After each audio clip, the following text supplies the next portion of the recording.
La brouille diplomatique entre Paris et Rome à propos de l'Ocean Viking fait ressurgir une vidéo de 2019 de l'actuelle première ministre italienne d'extrême droite. Dans celle-ci, Giorgia Meloni accuse l'État français et la « monnaie coloniale » du franc CFA d'être à l'origine des migrations venant d'Afrique subsaharienne. Décryptage. La séquence remonte à 2019, mais la vidéo enflamme à nouveau les réseaux sociaux depuis le 20 novembre 2022. On y voit Giorgia Meloni, l'actuelle première ministre italienne d'extrême droite, montrer un billet de franc CFA, monnaie héritée de la colonisation française et commune à 14 pays africains répartis sur deux zones, Afrique de l'Ouest et Afrique centrale. Elle accuse l'État français, à travers cette monnaie, d'être à l'origine de l'appauvrissement des populations en Afrique subsaharienne et donc de leur exil vers l'Europe. C'est ce qu'on appelle le franc CFA. C'est la monnaie coloniale que la France imprime pour 14 nations africaines, à laquelle elle applique le seigneuriage et en vertu de laquelle elle exploite les ressources de ces nations, déclare Giorgia Meloni, à l'époque déjà à la tête du parti d'extrême droite italien Fratelli d'Italia. Il faut libérer l'Afrique de certains Européens qui impriment la monnaie pour 14 nations africaines, souveraines, ajoute-t-elle. Une rhétorique souvent reprise par l'extrême droite italienne. Déjà, Luigi Di Maio, en la personne du vice-premier ministre italien, accusait le franc CFA d'être à l'origine de l'immigration en Europe.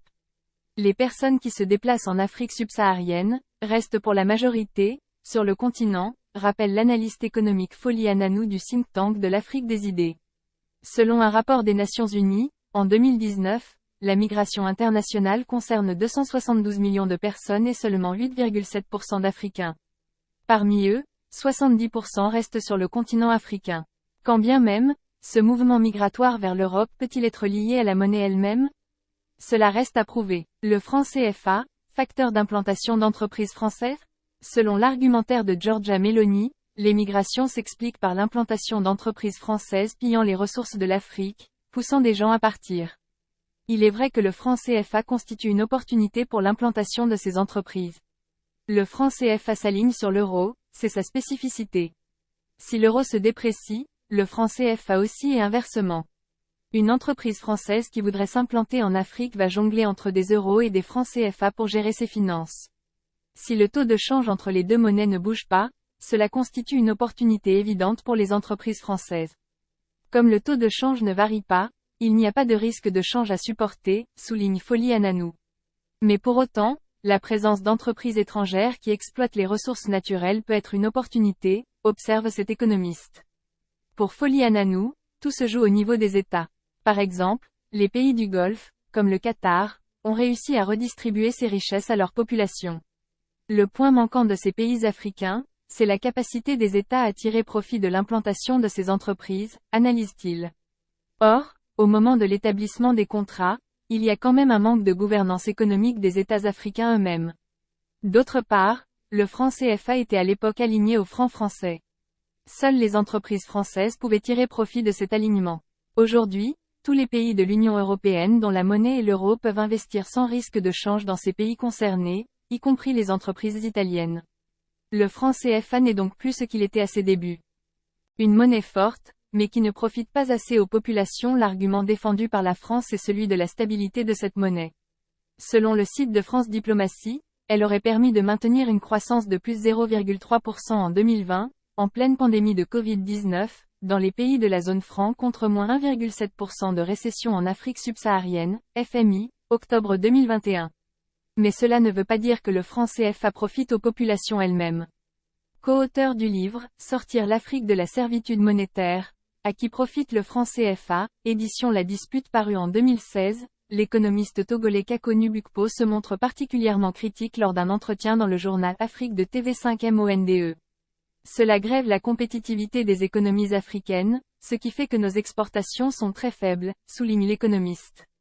Parmi les autres désavantages de cette monnaie, il cite les difficultés dans la zone franc à emprunter, face à des taux d'intérêt à deux chiffres, la faiblesse des échanges intra-communautaires entre États de la zone franc, autour de 15%, et enfin l'absence d'objectifs de croissance dans les missions des banques centrales.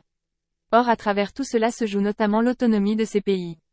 Pas d'impôt français sur le franc CFA, mais des réserves africaines dans le trésor français jusqu'en 2019 à l'origine, après la Seconde Guerre mondiale, le franc CFA nouvellement créé voulait dire « franc des colonies françaises d'Afrique ».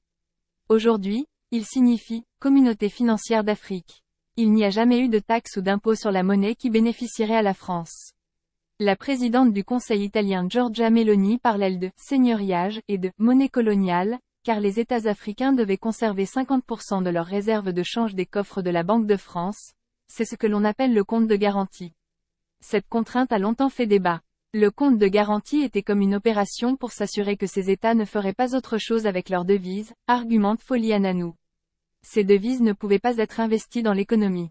Mais depuis 2019, ces comptes de garantie n'existent plus en Afrique de l'Ouest. Cette obligation a été abrogée pour les 8 pays de l'Union économique et monétaire ouest-africaine, UEMOA, à la suite d'une réforme annoncée par Alassane Ouattara, président de la Côte d'Ivoire et Emmanuel Macron, président français. Désormais la France n'est plus présente dans les instances de gouvernance de la Banque centrale des États de l'Afrique de l'Ouest, BCEAO. Néanmoins la France continue d'imprimer le franc CFA. Les banques centrales africaines émettent les ordres d'impression de billets et pièces dans le cadre d'un contrat passé avec la Banque de France. Selon l'économiste Fogliananou, la critique apportée à l'ingérence des pays européens en Afrique relève plutôt du caractère géopolitique que de la monnaie elle-même.